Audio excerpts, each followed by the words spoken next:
Bueno, como ustedes saben, estamos presentando el segundo tomo de las obras escogidas de León Trotsky, que empezamos a editar en el CEIP León Trotsky a partir de este año.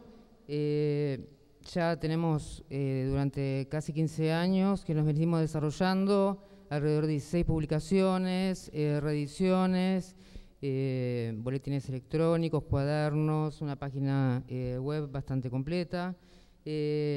Pero este año nos parecía que era imprescindible llegar a las nuevas generaciones que se están incorporando a la lucha en nuestro continente, en África, en Europa, donde cada vez empieza una mayor intervención del movimiento obrero. Y nos parecía que no tenían que empezar desde cero. Trotsky ha sido publicado en decenas de idiomas, pero en habla hispana nos parecía que había que hacer un nuevo impulso, digamos, para que se viera la ofensiva, digamos, que las ideas de Trotsky todavía tienen vigencia y actualidad. Nuestro primer tomo fue el Stalin, el gran organizador de derrotas, que lo presentamos en la Feria Internacional del Libro.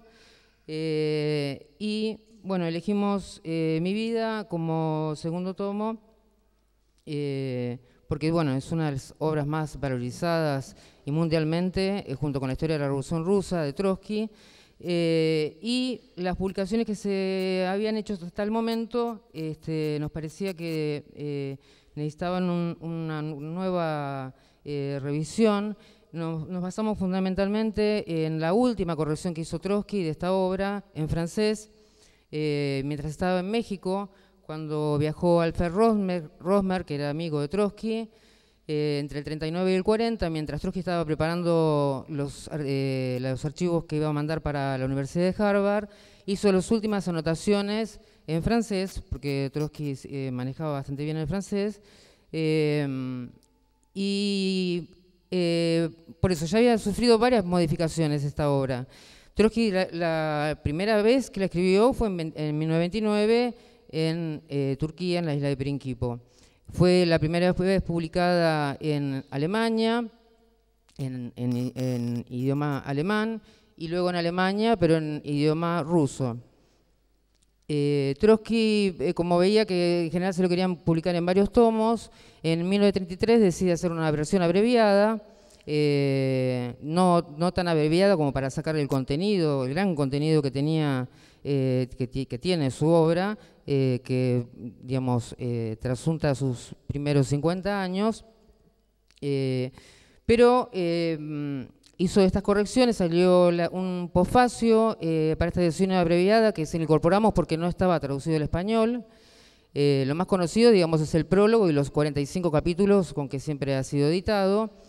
Pero bueno, Rosmer, además de esta versión abreviada, tomó las correcciones que hizo Trotsky en México, le hizo una pequeña introducción y le agregó un apéndice que abarca desde 1929 a 1940, tomando los 4 exilios de Trotsky: Turquía, Francia, Noruega y el último en México, donde es asesinado. Bueno, entonces al libro le incorporamos todo este apéndice de Rosmer. También una nota autobiográfica de 1918 que le habían pedido como a varios dirigentes bolcheviques, que fue recién publicada en 1922, también es inédita en español. Y bueno, le incorporamos, por ejemplo, un árbol genealógico que muestra la tragedia que sufrió, digamos, toda su familia a manos del estalinismo. Como verán, la mayoría fueron o fusilados o terminaron en campos de concentración o con destino incierto, desaparecidos. Bueno, a una de las hijas de Trotsky, una la dejaron de morir de tuberculosis y otra la impulsaron al suicidio. Y también le incorporamos un álbum fotográfico que marca las distintas etapas de Trotsky, que bueno, incorporamos algunas fotos nuevas, creemos que lo hace bastante atractivo. O sea, es una edición que la estamos coeditando con el Museo Casa León Trotsky, que el director de la casa piensa, a partir de que recibió el libro, que es una edición difícil de superar. Bueno, Nada más. Les presento, bueno, todos conocen desde ya a Jorge Altamira, dirigente del Partido Obrero, y Cristian Castillo, dirigente nacional del PTS, para que hagan su exposición.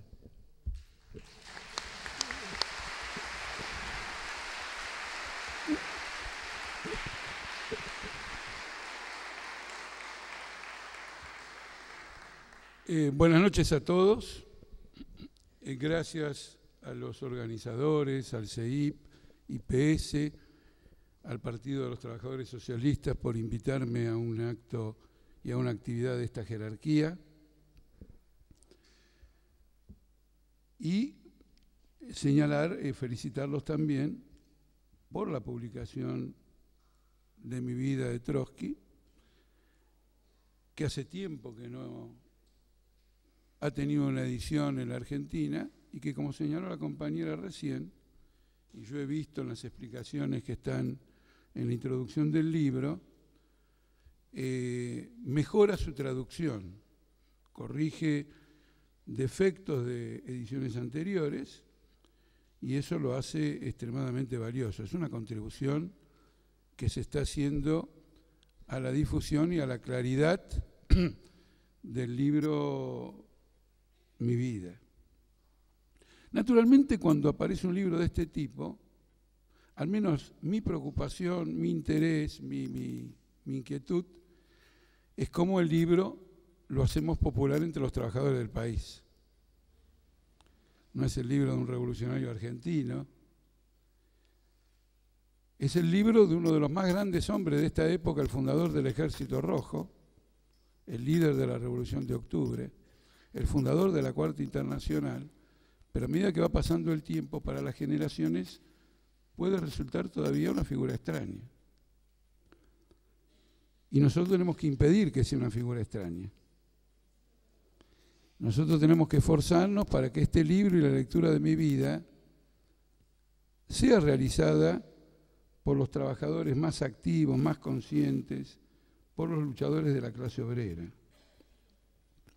En este sentido, quiero decirles que cuando yo leí Mi vida, la edición era una edición española y la traducción era de Andrés Nin.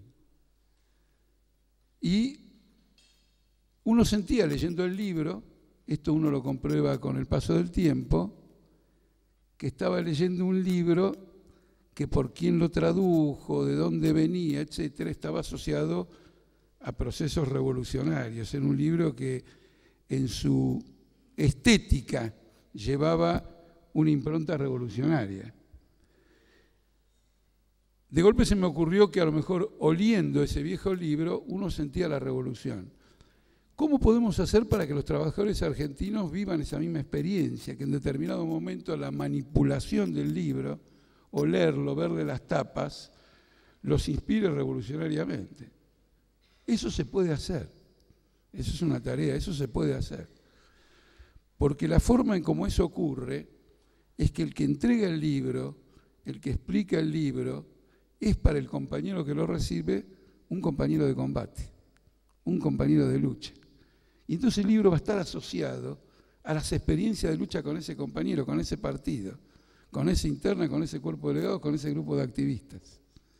Y así se va creando en el interior de cada uno una reunión de un libro, de un líder ruso asesinado en América Latina, se va transformando en algo propio, y eso es realmente, digamos, el internacionalismo, eso es realmente el internacionalismo proletario.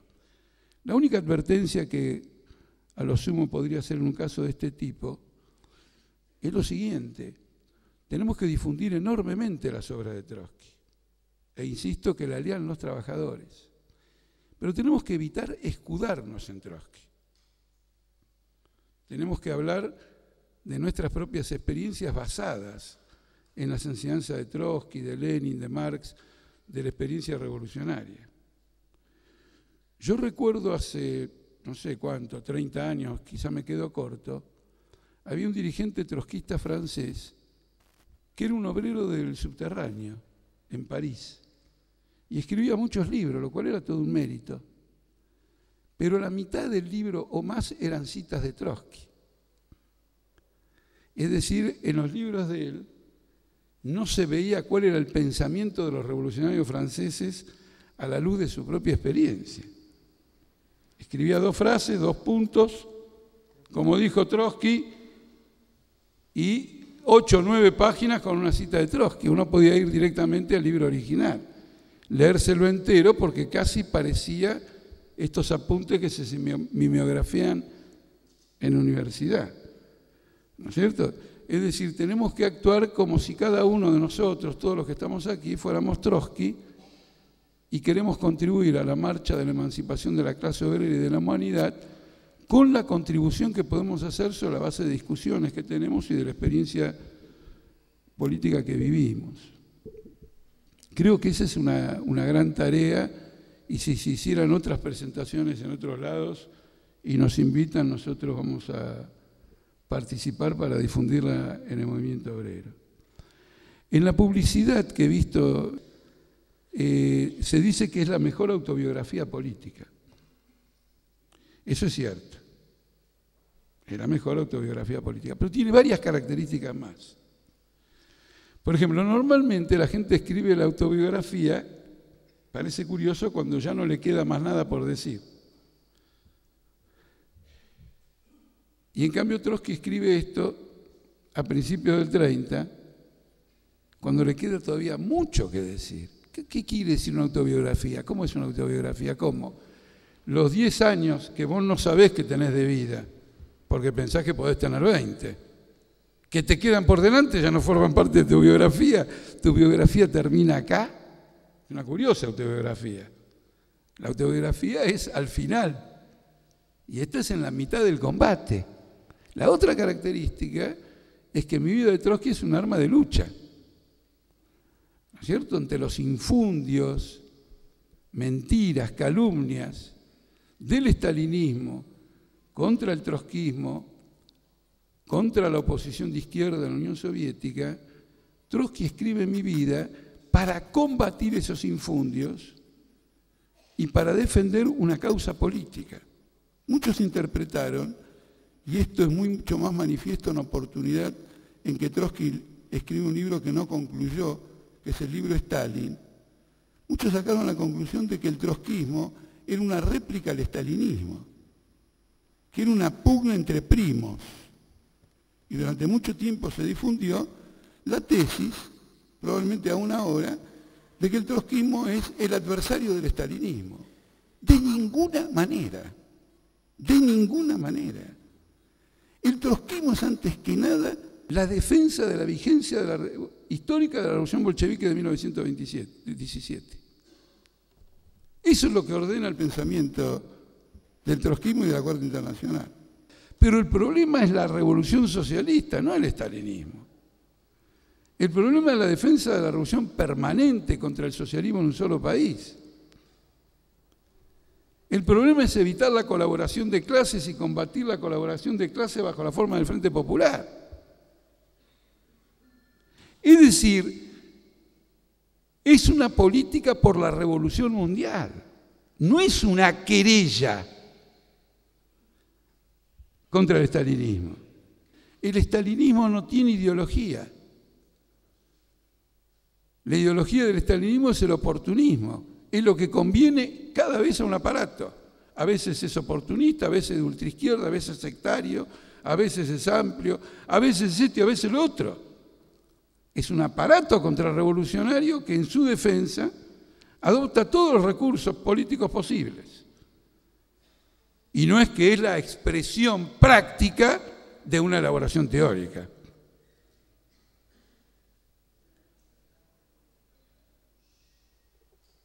Quisiera incorporar aquí también una visión de mi vida que me viene de un análisis que hace nuestro compañero del Partido Obrero Revolucionario de Grecia, Savas Matsas, en una crítica a 3 obras importantes y que creo que se aplican a mi vida de Trotsky. Por ejemplo,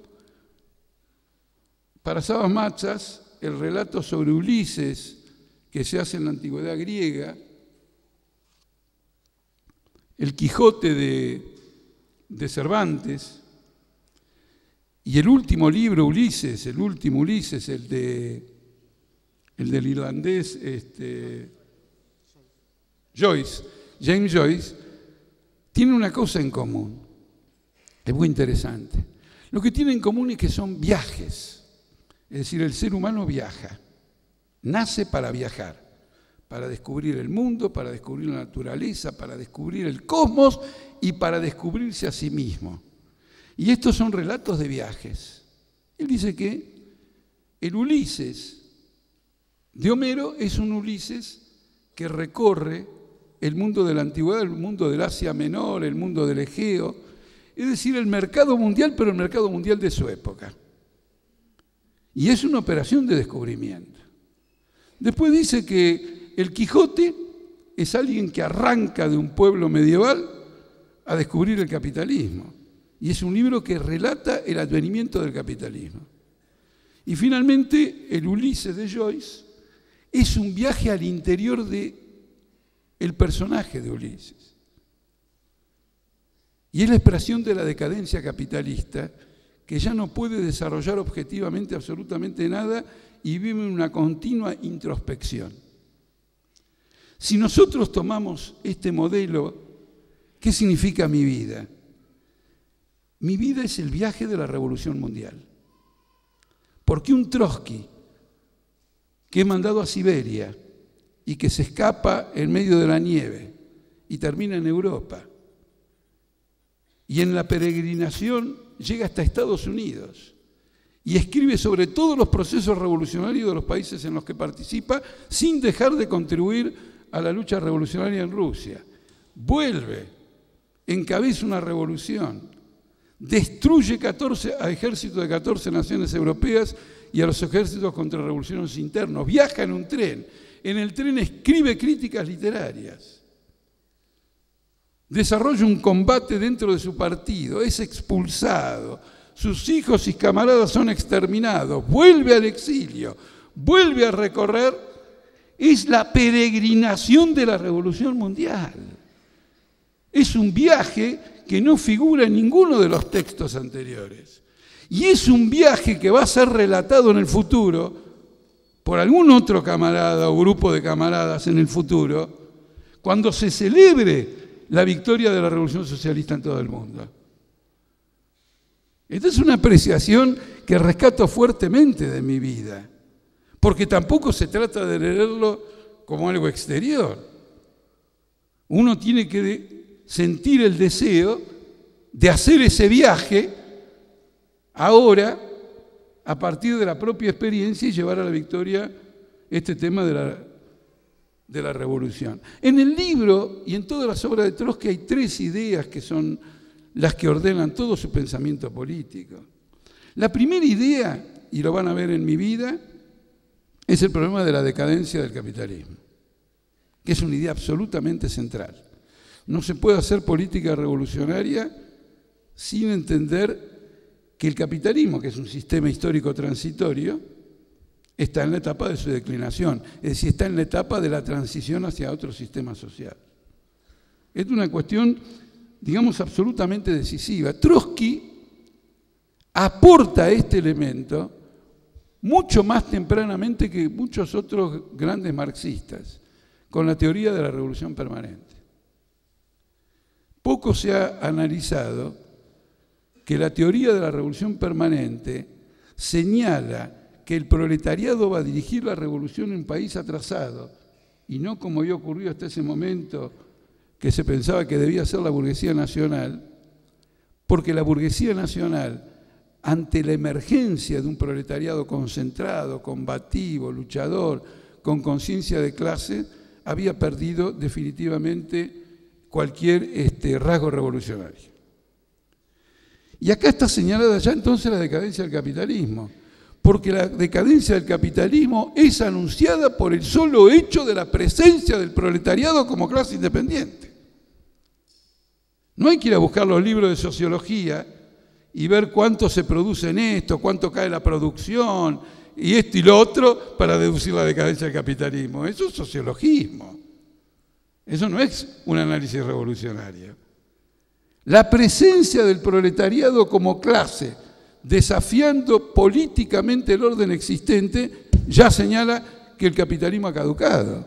Por eso Lenin, cuando surge la primera revolución, inmediatamente de la victoria de esa revolución, dice: la revolución ha concluido. Una revolución que no es bajo la dirección del proletariado no tiene otra tarea ya por delante. Ahora corresponde hacer la revolución proletaria. El problema de la decadencia del capitalismo es fundamental porque estamos viviendo una crisis mundial que no podemos tomarla en términos económicos. Yo escuché recientemente a alguien decir, en las filas de la CRCI a la que nosotros pertenecemos, la Coordinadora por la Reconstrucción de la Cuarta Internacional, que estamos en la tercera larga depresión del capitalismo. Es verdad, es la tercera, pero el planteo no es correcto. Porque la primera fue en una época de ascenso del capitalismo. Y la segunda, y esta es en pleno derrumbe, no son iguales. La primera fue una experiencia que le habilitó al capitalismo a desarrollar fuertemente las fuerzas productivas y a inaugurar la era del dominio de los monopolios. Estas crisis de hoy son las de un capitalismo senil. No es lo mismo una enfermedad y un resfrío en un niño de 4 años que en un hombre de 80. En uno son las pruebas que la vida le pone para que madure. En el otro puede ser la prueba final de su existencia. Esto lo tenemos que tener presente porque el problema del poder se plantea a partir de la comprensión de la decadencia del sistema social existente. No puede ser de otra manera. Ustedes saben que en la Universidad de Buenos Aires y probablemente en otros lados hay corrientes que niegan y que afirman que la teoría del imperialismo es un invento de Lenin y de algunos más, y que en realidad se trata siempre del viejo y mismo capitalismo, y que no hay nada en la forma de dominación del imperialismo que lo haga diferente del capitalismo en general. Como esto es una charla sobre mi vida o una presentación del libro a mi vida, no voy a entrar en los detalles, pero quiero hacer una observación. ¿Qué es lo que omite? Omite que para Lenin el imperialismo es el tránsito del capitalismo en ascenso al capitalismo en descomposición. Y entonces, si el capitalismo es siempre el mismo capitalismo, ¿cuál es la etapa de agotamiento del capitalismo? ¿En qué se manifiesta? ¿En qué se manifiesta su final como régimen social? ¿En qué se manifiesta su decadencia, su declinación? Se tiene que manifestar de una forma histórica concreta. Si no tiene una manifestación histórica concreta, quiere decir que no existe. Por eso es la gente que dice: muchachos, no se preocupen por la crisis mundial. Ya hubo otras y los capitalistas volvieron. Es decir, no hay un proceso histórico, hay un proceso circular. El mito del eterno retorno. El capitalismo vuelve a sus fuentes. Trotsky combate sistemáticamente esto. Ustedes leen el programa de transición ya comienza con una caracterización del capitalismo en decadencia y por lo tanto de la madurez de las condiciones objetivas para la revolución. Esto es absolutamente fundamental. Lo mismo que la comprensión de la tendencia del capitalismo a disolverse sobre la base de su propio desarrollo. Al margen de esto, una teoría revolucionaria no tiene un fundamento objetivo. Y él va a insistir sistemáticamente, y quisiera aportar para ustedes que lean algo que en otras épocas los trotskistas más leíamos, que eran las minutas de Trotsky de discusión con el partido norteamericano Socialist Workers' Party, que trataba de cómo trabajar con un proletariado muy empírico, muy apegado a cosas prácticas, sin aspiración teórica. Y Trotsky demostró una gran capacidad en orientar, pero siempre le señalaba que la situación de Estados Unidos, desde el punto de vista histórico mundial, era una situación de decadencia del capitalismo y de perspectivas estratégicas revolucionarias, incluso si el proletariado de ese país creía muerte en el sistema capitalista norteamericano. Es decir, el movimiento práctico de la lucha no puede sustituir la comprensión del objetivo estratégico de la lucha. Y la tarea es acercar el uno hacia el otro. El otro aporte, el otro señalamiento, voy a señalar 3 cosas que me parecen fundamentales, es el problema del partido. Absolutamente. Y hoy más que nunca debe ser reforzado porque, bueno, con el argumento de que los partidos capitalistas ya no son partidos y se han venido abajo, etcétera, etcétera, bueno, hay un ataque a la teoría del partido. ¿Qué es un partido? Un partido no es un aparato. El partido no son las formas de organización que adopta un conjunto de compañeros. El partido de la clase obrera es la transformación del proletariado en una clase consciente de sus objetivos históricos. Eso es fundamentalmente el partido. Y si una clase explotada no adopta la conciencia de sí misma y no adopta la comprensión de su finalidad histórica y no se da los instrumentos, seguirá siendo una clase explotada por por los siglos de los siglos. En la cuestión del partido se está discutiendo si el proletariado va a luchar por su emancipación o no va a luchar por su emancipación. Y un proletariado para luchar por su emancipación tiene que construir un partido. No solamente eso, el partido, no, como dije antes, no es un aparato, pero estamos hablando ahora, después de 300 años de historia del movimiento obrero. El partido hoy es la comprensión de la experiencia histórica de estos 300 años del movimiento obrero, de sus victorias y de sus derrotas, de la masacre de la Comuna de París y de la derrota termidoriana o estalinista de la Revolución de Octubre. Eso tiene que ser asimilado. Si eso es asimilado y en la lucha de clases se verifica que es asimilado, eso es un partido. Esa cuestión es absolutamente fundamental. Con eso le estoy diciendo muy claramente que nuestra lucha por el desarrollo del Frente de Izquierda, nosotros comprendemos perfectamente que el Frente de Izquierda es una forma histórica o una forma práctica o política de carácter transitorio, que sirve al desarrollo de la conciencia revolucionaria, de la organización.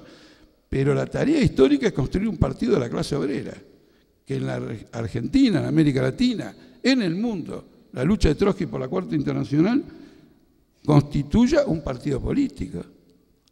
Y hoy estamos en una crisis general que habilita lo siguiente: ¿qué es un partido? El partido es la unión de la conciencia política y el movimiento obrero que lucha cotidianamente. Son las 2 fuerzas históricas que crearon la primera, la segunda, la tercera y la Cuarta Internacional. Fueron sus objetivos. Eso tiene que ser muy insistentemente señalado.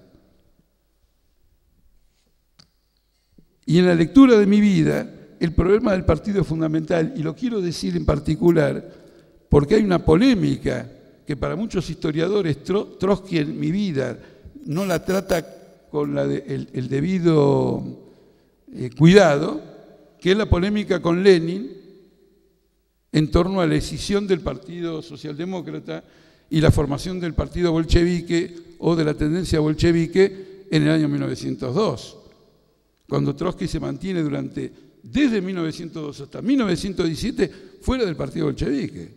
En mi vida se ve y se va a ver en los 10 años posteriores que nadie asimiló como Trotsky la importancia del partido político de la clase obrera, nadie. Incluso se puede ver también en esa polémica con Lenin, en la que él dice: estuve equivocado, pero se puede ver esa asimilación. Y en mi vida eso está definitivamente claro. El problema es el partido. Trotsky acuña la frase más concentrada: el partido es el programa. Y son 2 factores completamente indisolubles. Nosotros no negamos que hay otros partidos obreros. Hay otros partidos obreros. Hay partidos reformistas que son obreros. Hay partidos centristas que son obreros. O hay partidos obreros que son centristas. Ya Marx, el Manifiesto Comunista, trata este punto. ¿Qué relación tienen los comunistas con otros partidos obreros que no sean el Partido Comunista?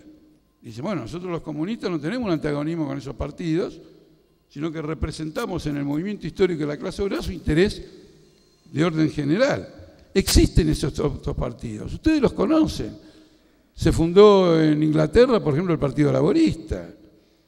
En Estados Unidos se trató también de formar un partido laborista. Y para no ir muy lejos, existe el PT en Brasil, un partido iniciado por dirigentes sindicales y otros grupos pequeños burgueses, y se formó un PT, un partido de trabajadores. Hay otros partidos de esas características. De lo que estamos hablando nosotros no es de esos partidos. De lo que estamos hablando nosotros, de lo que habla Mi Vida, es del Partido Revolucionario, del partido del cual hablaba Marx en la circular de 1850. El proletariado convertido en clase para sí, que se manifiesta de ese modo porque construye un partido.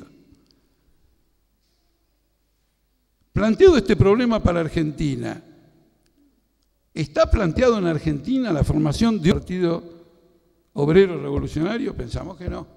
No está planteado. Y sería un grave error plantearlo. Sería un grave error plantear la formación de un partido obrero centrista, que sería centrista porque sería un partido no basado en un programa revolucionario, no basado en una comprensión histórica, sino que sería un partido basado en las plataformas elementales por las cuales hoy luchan los trabajadores. Y viendo, y lo vemos hoy en la huelga del subte, la tremenda lucha de la vanguardia de la clase obrera, de los obreros más avanzados contra la burocracia sindical, no debemos introducir ninguna confusión en esa lucha y exhortar a los luchadores a unirse con la izquierda revolucionaria para formar un auténtico partido obrero revolucionario.